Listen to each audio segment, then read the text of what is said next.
Hello നമസ്കാരം. Study സ്റ്റുഡിയോയിലേക്ക് എല്ലാവർക്കും സ്വാഗതം. നമ്മളിന്ന് Sreenarayana Guru open university BA sociology എടുത്തിട്ടുള്ളവരുടെ 5th സെം പേപ്പറായ ജെൻഡർ സ്റ്റഡീസിലെ മൂന്നാമത്തെ ബ്ലോക്കിലെ മൂന്നാമത്തെ യൂണിറ്റാണ് ക്ലാസ്സിൽ ഡിസ്കസ് ചെയ്യാൻ പോകുന്നത്. അപ്പോൾ ക്ലാസ്സിലേക്ക് പോകുന്നതിന് മുമ്പ് നിങ്ങൾ എൻ്റെ ഈ ചാനൽ ആദ്യമായിട്ടാണ് കാണുന്നതെങ്കിൽ സബ്സ്ക്രൈബ് ചെയ്യുക, ഷെയർ ചെയ്യുക, നിങ്ങളുടെ കമൻറ്റുകൾ എഴുതി അറിയിക്കുക. അതോടൊപ്പം തന്നെ പെയ്ഡ് നോട്ട്സോ അസൈൻമെൻറ്റ്സോ ഒക്കെ ആവശ്യമുള്ളവരുണ്ടെന്നാണെങ്കിൽ മുൻ വീഡിയോയിൽ ഡിസ്ക്രിപ്ഷൻ ബോക്സിൽ ഞാൻ എൻ്റെ വാട്സപ്പ് നമ്പർ കൊടുത്തിട്ടുണ്ട്. ആ നമ്പറിൽ ബന്ധപ്പെടുകയാണെങ്കിൽ നിങ്ങൾക്ക് അതിൻ്റെ ഡീറ്റെയിൽസ് അവിടെ തരാം. ഓക്കെ, അപ്പോൾ നമുക്ക് ക്ലാസ്സിലേക്ക് പോകാം. ജെൻഡർ സ്റ്റഡീസിലെ മൂന്നാമത്തെ ബ്ലോക്കിലെ മൂന്നാമത്തെ യൂണിറ്റ്, അതായത് ആ ബ്ലോക്കിലെ ലാസ്റ്റ് യൂണിറ്റ് എന്ന് പറയുന്നത് തിയറി പൊളിറ്റിക്സ് ആണ്.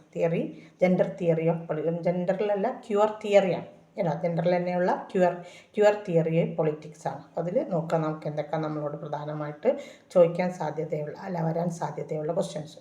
ദ ടേം ക്യൂർ ആണത്. അതായത് ക്യൂർ എന്ന പദം അത് നിർവചിക്കാനൊക്കെയാണ് ചോദിക്കുക. ക്യൂർ എന്നത് ലിംഗവും ലൈംഗികതയും സംബന്ധിച്ച പരമ്പരാഗത വിഭാഗീകരണങ്ങൾക്ക് പുറത്തുള്ള വ്യക്തികളെയും അനുഭവങ്ങളെയും സൂചിപ്പിക്കാൻ വേണ്ടിയിട്ട് ഉപയോഗിക്കുന്ന ഒരു സമകാലീന പദമാണ്. ആധുനിക കാലഘട്ടത്തിൽ ഉയർന്നു വന്ന ഒരു പദമാണ്. ചരിത്രപരമായിട്ട് ക്യൂർ എന്നത് അപഹാസ്യമായിട്ട് ഉപയോഗിച്ചിരുന്ന ഒരു പദമാണ്.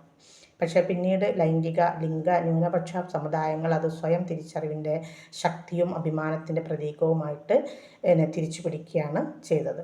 ഇന്ന് ക്യൂർ എന്നത് സാധാരണയായിട്ട് ഹെറ്ററോസെക്ഷൽ അല്ലാത്ത, അതായത് സിസ്ജെൻഡർ അല്ലാത്ത അനുഭവങ്ങളെ പൊതുവായിട്ട് സൂചിപ്പിക്കുന്ന ഒന്നാക്കി ഉപയോഗിക്കുന്ന ഒരു പദമാണ്.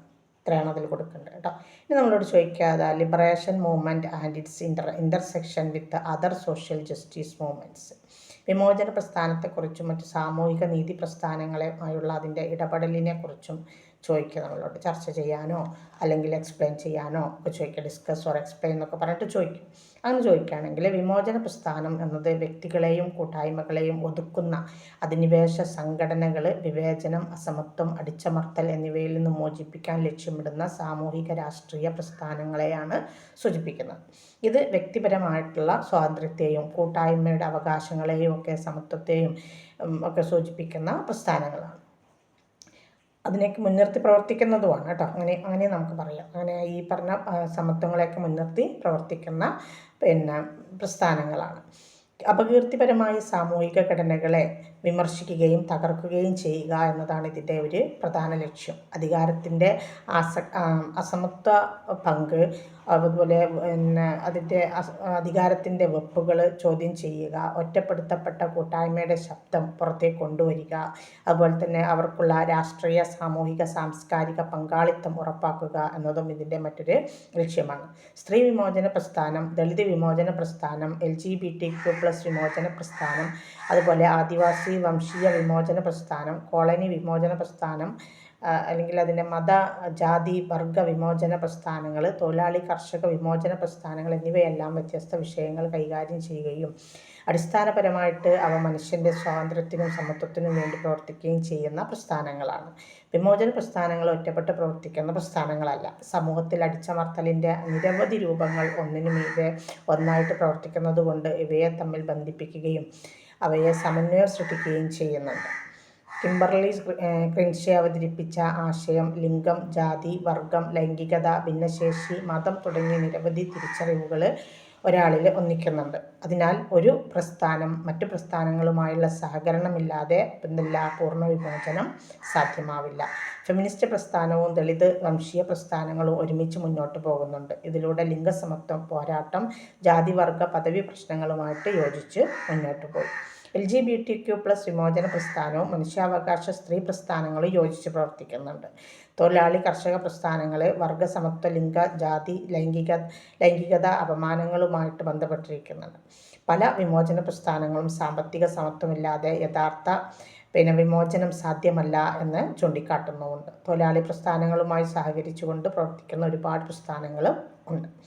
നമുക്കിതിന് ചോദിക്കുന്നത് significance of cure theory in contemporary society. സമകാലിക സമൂഹത്തിലെ ക്യൂർ സിദ്ധാന്തത്തിൻ്റെ പ്രാധാന്യം നമുക്ക് എന്തൊക്കെയാണ്? ക്യൂർ സിദ്ധാന്തം സമകാലിക സമൂഹത്തിലെ ലിംഗവും ലൈംഗികതയും സംബന്ധിച്ച പാരമ്പര്യ കാഴ്ചപ്പാടുകളെ ചോദ്യം ചെയ്യുന്ന, അല്ലെങ്കിൽ ചോദ്യം ചെയ്യാൻ ശ്രമിക്കുന്ന, വൈവിധ്യത്തെയും ഉൾക്കൊള്ളലിനെയും മുന്നോട്ട് കൊണ്ടുപോകാൻ ശ്രമിക്കുന്ന ഒരു വിമർശനാത്മക സിദ്ധാന്തമാണ്. 1990കളിൽ feminism psycho analysis, post structuralism, LGBTQ+ പഠനങ്ങൾ എന്നിവയുടെ സംയോജനത്തിലൂടെയാണ് ഇത് രൂപപ്പെട്ടു വന്നത്. ക്യൂർ സിദ്ധാന്തം ലിംഗവും ലൈംഗികതയും സ്ഥിരം ആയതും അതുപോലെ നിശ്ചലമായതുമായ വിഭാഗങ്ങളാണെന്ന ആശയത്തെ ചോദ്യം ചെയ്യുന്നുണ്ട്. ഇത് സമകാലിക സമൂഹത്തിൽ വലിയ മാറ്റങ്ങൾ കൊണ്ടുവരുന്നുണ്ട്. ക്യൂർ സിദ്ധാന്തം വംശം, വർഗം, ജാതി, സംസ്കാരം, ശാരീരിക വ്യത്യാസങ്ങൾ എന്നിവയുമായിട്ട് ലിംഗലൈംഗിക തിരിച്ചറിവ് എങ്ങനെ പിണഞ്ഞു നിൽക്കുന്നു എന്ന് കാണിക്കുന്നുണ്ട്. ഇതിലൂടെ നിയമങ്ങളും നയങ്ങളും ഉൾക്കൊള്ളലിന് അനുയോജ്യമായ രീതിയിൽ രൂപപ്പെടുന്നു. സമൂഹം ന്യൂനപക്ഷങ്ങൾ നേരിടുന്ന ദൗർലഭ്യങ്ങളും ദൗർബല്യങ്ങളും വിവേചനങ്ങളും തിരിച്ചറിയുന്നുണ്ട്. സമൂഹത്തിൽ വിപരീത ലിംഗ ആകർഷണം മാത്രമാണ് സാധാരണമായത് എന്ന ധാരണ ആഴത്തിൽ വേരൂന്നിയിട്ടുണ്ട്. അതിനെ ക്യൂർ സിദ്ധാന്തം ചോദ്യം ചെയ്യുന്നു. ഇത് രാഷ്ട്രീയവും നിയമപരവുമായ മാറ്റങ്ങൾക്ക് സിദ്ധാന്തപരമായ അടിത്തറ നൽകി. മാധ്യമങ്ങളും സാംസ്കാരിക പ്രതികരണങ്ങളും അതോടുകൂടി മാറി. അതുപോലെ നിലവാരം, സ്വത്വം, തിരിച്ചറിവ്, മാനസികാരോഗ്യം എന്നിവ മെച്ചപ്പെടുത്തി. ഈ സിദ്ധാന്തം സാമൂഹ്യശാസ്ത്ര പഠനങ്ങൾക്കും നയരൂപീകരണത്തിനും വളരെ ഗൗരവമായ സംഭാവന നൽകുന്നുണ്ട്. കൂടാതെ ജീവിതശൈലി, പരിചരണം, ബന്ധങ്ങൾ സംബന്ധിച്ച പുതിയ കാഴ്ചപ്പാടുകൾ എന്നിവയ്ക്കും പുതിയ വീക്ഷണം ഇത് നൽകുന്നുണ്ട്. ഇത് നമ്മളോട് ചോദിക്കുന്ന മറ്റൊന്നാണ് Michael Foucault explanations on origin of homosexuality.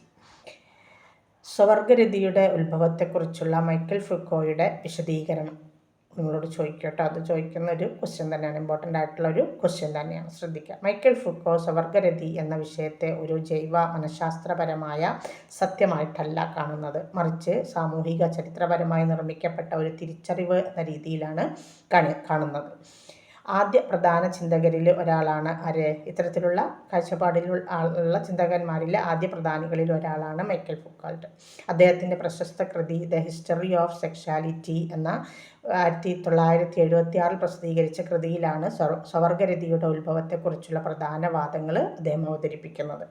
എല്ലാ കാലങ്ങളിലും സമൂഹത്തിൽ ലൈംഗിക വൈവിധ്യം ഉണ്ടായിട്ടുണ്ടെങ്കിലും ഹോമോസെക്ഷൽ എന്ന വ്യക്തിത്വ ലിംഗം ഒരു പ്രത്യേകതരം മനുഷ്യൻ എന്ന രീതിയിൽ നിർവചിക്കപ്പെട്ടത് 19-ാം നൂറ്റാണ്ടിലാണ്. അതായത് സ്വവർഗരതി ഒരു നൈസർഗികമായ ജൈവപരമായ തിരിച്ചറിവല്ല, പകരം ശാസ്ത്രവും വൈദ്യവും നിയമവും ചേർന്ന് നിർമ്മിച്ച ഒരു സാമൂഹിക വിഭാഗമാണ് എന്നാണ് വാദിക്കുന്നത്, ഫൂക്കോ വാദിക്കുന്നത്. 19-ാം നൂറ്റാണ്ടിൽ ഡോക്ടർമാർ, മനഃശാസ്ത്രജ്ഞർ, ലൈംഗിക വിജ്ഞാന വിദഗ്ധർ എന്നിവർ മനുഷ്യരെ വർഗീകരിക്കാൻ തുടങ്ങി. ഈ കാലഘട്ടത്തിൽ ഹോമോസെക്ഷൽ എന്ന പദം നിർമ്മിക്കപ്പെട്ടു എന്നാണ് ഫൂക്കോ പറയുന്നത്. അധികാരം, മനുഷ്യരുടെ ശരീരം, ആഗ്രഹം, ലൈംഗിക പ്രവർത്തനങ്ങൾ എന്നിവയെ നിയന്ത്രിക്കാൻ ശാസ്ത്രീയ വിഭാഗീകരണങ്ങൾ ഉണ്ടാക്കി ഉപയോഗിച്ചു. ഈ രണ്ട് ഘടകങ്ങളുടെയും കൂട്ടായ്മയാണ് സ്വവർഗരതിയുടെ ആധുനിക ഉത്ഭവത്തിന് ഇടവരുത്തിയത്. പാശ്ചാത്യ ക്രൈസ്തവ ധാർമ്മിക ലൈംഗികതയെക്കുറിച്ചുള്ള സമ്മതികരണം ആവശ്യപ്പെട്ടു. സ്വവർഗരതി ചർച്ച ചെയ്യപ്പെടുകയും ലൈംഗികത്വം അന്വേഷിക്കപ്പെടുകയും ചെയ്യുന്നതുകൊണ്ട് അതൊരു പ്രത്യേക വിഭാഗമായിട്ട് ഉറപ്പിക്കുകയും വ്യാപിക്കുകയും ചെയ്തു. പാശ്ചാത്യ ലോകം ലൈംഗികതയെ അടിച്ചമർത്തിയിട്ടില്ല, അതിനെ കൂടുതൽ സംസാര വിഷയമാക്കിയിട്ടുണ്ട് എന്ന് ഫൂക്കോ വാദിക്കുന്നു. അതുപോലെ തന്നെ റിപ്രസീവ് ഹൈപ്പോസിസ്റ്റസിനെ അദ്ദേഹത്തിൻ്റെ വിമർശനം കൊണ്ട് ഫൂക്കോ പ്രശസ്തമായൊരു നിഗമനത്തിൽ എത്തിച്ചേരാൻ വേണ്ടി ആവശ്യപ്പെടുന്നുണ്ട്. ഇത്രയാണ് ഫൂക്കോയുടെ വാദത്തിൽ നമ്മൾ കൊടുക്കേണ്ടത്. ഇനി നമുക്കിതിൽ വരുന്ന മറ്റൊന്നാണ് ലൈംഗികതയെ സംബന്ധിച്ച് അഭിസംബോധന ചെയ്യുന്നതിൽ നമുക്കതാരാണ് McIntosh concept of role in addressing sexuality. മക്കിൻഡോഷിൻ്റെ പങ്ക് ലൈംഗികതയെ അഭിസംബോധന ചെയ്യുന്നതിൽ മക്കിൻഡോഷിൻ്റെ പങ്ക് ചോദിക്കും.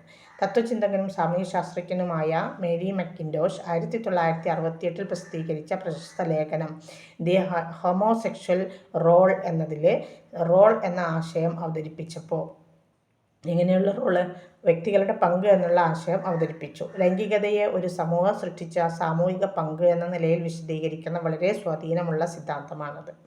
സ്വവർഗ ആകർഷണം എന്നത് സ്വാഭാവികമായും വ്യത്യസ്ത ആളുകളിൽ ചെറിയ തോതിൽ എല്ലായ്പ്പോഴും ഉണ്ടായിരുന്നു എന്ന് മക്കിൻഡോഷ് വാദിക്കുന്നുണ്ട്.